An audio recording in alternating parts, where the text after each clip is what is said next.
Hi guys, this is a sketch model of some of the SFM I've been working on for Tobago.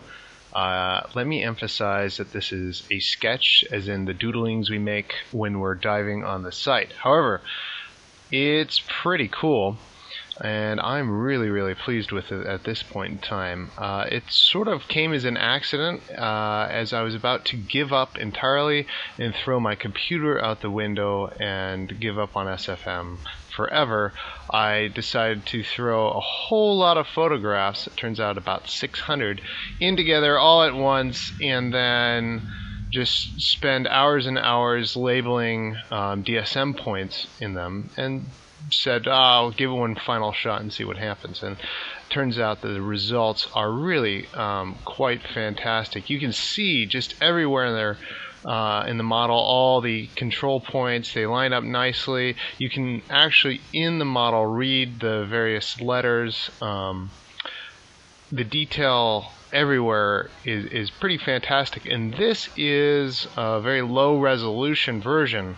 I made a point cloud for those of you who are interested, originally at about 14 million points, and I discovered that makes my computer do really bad things, and so this is now based on a 3 million points with about 500,000 polygons. Well, long and short of it, it's pretty detailed, but you know, there's still some rough edges. In all, this is a sketch. Obviously, some sort of the areas around the edges I haven't even bothered to fix yet. There's a whole mass of stuff over here that on the side near Canon 5 that's a little messed up at this point in time. But that's just because I don't have that in this model. I don't have that many photos over on this side. So thankfully, I took thousands of photos over there, and I'll be able to patch those up eventually. So sort of navigating around here, you can see the entire trench that we dug. I'm kind of excited to see that the control points here that I'm pointing out with a mouse, which are a part of our quadrants. We actually did kind of dig a square, which is exciting, and what we meant to do. You can see all the ballast that we moved out. Here we're moving down towards the center and the end of the trench where things got really exciting, and exploration took maneuvered around in place coral heads and things. You can see here is one of the iron rings that we had concreted in, and then in the back here you can see the famous Westerwald jar, and it actually came out quite nicely in this view. You can see it right there.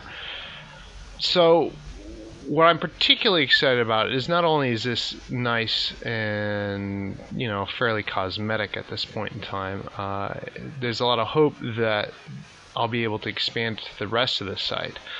And most importantly, what's really exciting about this is that the control points are working really nicely. If I turn them on here, you can see all the control points that I've placed in this model. So some of them, such as control point A or AC12, which was a quad designation for excavation, or CP14, which is just a good old regular control point, are visible. Then to make the model work, I added in some others, such as point 7, which is something that I could identify in a bunch of photos to help them line up. Point 1, and doing that, I was able to help make more of these photos align. So, you know, this is all very pretty and exciting, and I should be able to draw a nice site plan eventually using Adobe Illustrator. But, you know, of course I can hear Chrome right now. It's very pretty, but what good is it if we can't measure from it? And the nice part about this is I've actually started testing how accurate is this, and I'm not really ready to release the results of that yet, because for one, I'm still working on a fairly crude model at this point in time, but I've started using some of the DSM measurements that we took and placing them into this model and trying to understand about what sort of realm of accuracy are we looking at? And it's going to be just as accurate as DSM as far as I can tell.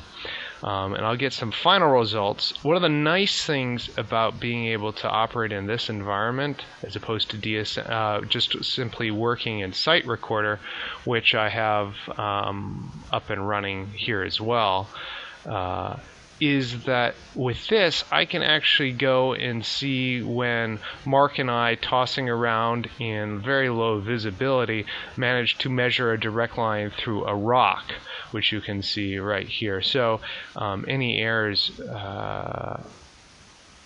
associated with that line are pretty understandable. The really cool part about this is that it allows me to go back to Site Recorder and say which of these measurements are bogus. Where are the ones where I measured through a cannon, and obviously the tape stretched over the top of it and threw the measurement off. So I'm excited to see what the final result from that can be, but right now we are talking in terms of an uncalibrated result of centimeters and millimeters. And in a few cases where Mark and I couldn't see each other and we were, 6 or 7 meters apart, a little bit more. But, that's to be expected in any situation, and that's a problem with the DSM too. So what I think is going to be really, really exciting about this is how well the two technologies work together, and how we can use DSM to improve the shape and accuracy of the SFM model, and how we can use the SFM model to find out where we made mistakes with the DSM.